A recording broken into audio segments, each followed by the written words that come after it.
What's going on, guys? Ryan here. Time for a new topic of Ryan on Gaming. Now, of course, right now, E3 is pretty much just wrapping up. So what better way to do a Ryan on Gaming topic than something that happened at E3 that's kind of a big issue going on right now? Not really an issue, but certainly setting an example, right? So, of course, we all know Microsoft at their press conference this year announced backwards compatibility for the Xbox One. Which is absolutely fantastic news, and of course now people are looking at Sony in terms of heat regarding this issue and backwards compatibility. Now, if you're watching Ryan on Gaming, you know that we did a topic a while ago about backwards compatibility, and I still implore you to watch that episode to kind of learn the importance of the situation. And back during that episode, we kind of discussed how hardware manufacturers like Sony or Microsoft wouldn't do backwards compatibility because, well, one, it would be very costly, and two, it makes more sense to sell their game, to sell games back to and everything. Even though it's kind of a shady business tactic, that is what they want to do, especially with Sony and doing PlayStation Now. It's their big strategy right now. Why would they want to invest that money into something like backwards compatibility? Which is why I'm still, 24 hours later, still blown away by the fact that Microsoft actually proved by example to actually go the extra mile and invest the money into doing something like that. Because people still don't seem to understand what actually went into doing that with actually incorporating backwards compatibility into the Xbox One. As I mentioned in that episode of Ryan on Gaming, PS4 and X1 were not designed to play previous games. If you want to, for them to pull that off, they have to do software emulation, which is what the Xbox One is doing. Aaron Greenberg of Xbox actually confirmed this, which is it's software emulation. When you put an Xbox 360 disc into an Xbox One, the 360 disc does not understand that it's being put into an Xbox One. The system completely boots as a 360, essentially. I just got a text message. The system basically boots as an Xbox 360. It's completely software emulated. Only certain titles are supported right now, like around 100 are going to be available this holiday. More are going to be added soon. So it's definitely a tough thing for them, right? This was definitely something they invested money into. I've already said what I need to say about this. Absolutely kudos to them, right? But now the whole topic is, what about Sony? Is Sony going to do something like this? People are going to start bugging the hell out of them for something like this. And it's understandable, of course, because at Microsoft's show, they made a pretty nice jab at Sony saying, oh, we're not going to make you pay to play the games that you already own. Which is understandably like a good jab at Sony, but I also don't get that jab entirely, because no one's making you buy PS Now. No one's making you, if you own a game, you can play it on your PS3, no problem. It's just that PS Now is a streaming service completely separate from that. Of course, Sony isn't going to give you a free streaming game, but that's the thing. Maybe they should consider that now. Microsoft has set a very good example, and Microsoft needs to set that good example because they're very far behind. They're being outsold worldwide nearly 2-1, if not 2-1 right now.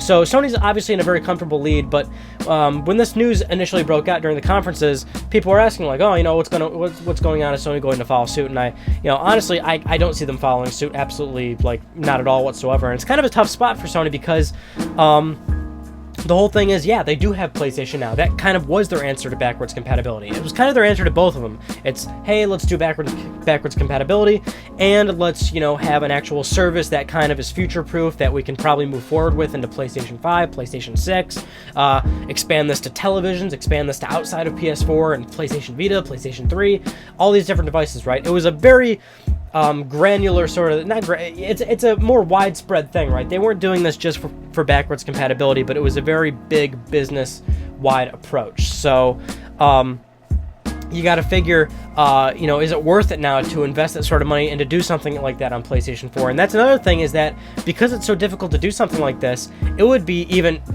probably tenfold harder for Sony to do something like this on PlayStation 4. Specifically with PlayStation 4, PS4 is on the x86 architecture, but PlayStation 3 games are the cell processor. We all know the cell processor is a very hard, difficult to develop for platform, very rough architecture, and to emulate PlayStation 3 games would definitely be a lot harder to do than what Microsoft has to do with 360 games on the X1. Now, granted, that's definitely difficult too. So again, it's going to be 10 times harder for PS4 to possibly emulate PlayStation 3 games. And this is, of course, again, because PlayStation 4 does not have a PS3 inside of it. This is all emulation.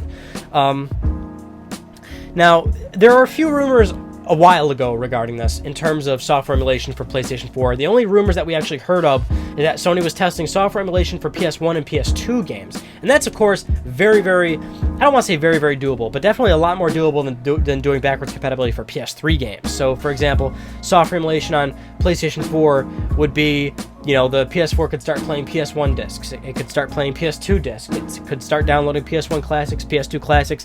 And I'm sure that's probably something Sony is... I don't know if they're still working on it, but it's definitely something they were toying with. But maybe this is something that they'll look into right now. Maybe it's something that they'll, you know, moving forward, they say, you know, Microsoft set a pretty damn good example.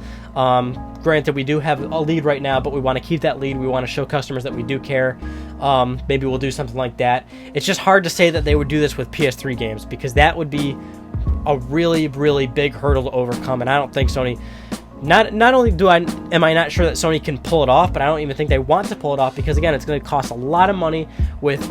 You know, the benefit might not be there for them to actually do it. You know, when you invest all this money into a feature like that, how do you correlate that to, is it worth it? You know, in terms of like, oh, we're going to sell more PS4s. How can you understand if all the money you just spent was really worth it?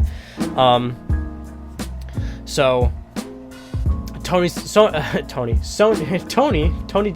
Sony is kind of in a tough spot regarding this, because people are pretty sour with PlayStation now. Now that Microsoft has set such a really good example and went that extra mile, it's just a matter of, is Sony going to do it? And it's like, can they even? Probably not. Do they want to? Probably not. And yeah, they're just too committed to PlayStation now. So I guess really the whole point of this topic is to say, again, kudos to Microsoft, because I am still blown away. Still blown away. Did not think they'd actually do something like that. But to also like inform you guys, I highly doubt Sony is going to have a sort of retaliation to this, although I feel that they should. And even like, you know, I think for sure like PS3 backwards compatibility is still pretty much out of the question. It would just be too damn difficult. It would be very expensive. I would love to see them do it. Do not know if I highly doubt if it'll happen. But if Microsoft did it, then I would love to see Sony at least give it a shot. And, you know, the first run on gaming we actually had was the PlayStation ecosystem and how fragmented it is. You know, PS Vita can only play certain games. PSP with, you know, transfer with PS3 is really seamless. There's cross-play, cross-buy, cross-save. PS4 can only play PS4 games. I got another text message during a video. I really got to turn that off, sorry. It's a really fragmented ecosystem, and there's just no consistency, and there's no true understanding of what you can and can't do on all these different platforms. So for Sony to streamline that more would be really nice. I would love to see them do that. I would love to see them actually put a little bit more of extra effort into this, especially this topic, because it is so passionate for people. And then that's completely understandable, because it's such a broad aspect.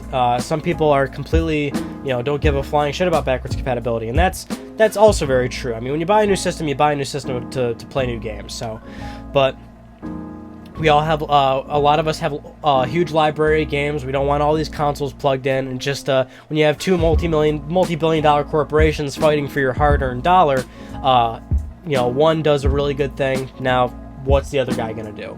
And when the other guy has a streaming service that isn't entirely consistent and very costly, and you don't have any sort of access to titles that you've already owned, you know, that doesn't really paint a pretty good picture. Anyway, that's it for this topic of Ryan on Gaming. If you have an E3 related topic that you wanted me to do, please write it down in the comments below. We'll do it right next Wednesday, so it'll still stay a little bit relevant, but definitely still give me topics for this show as always, and I'll see you all in my next video. Take it easy, guys.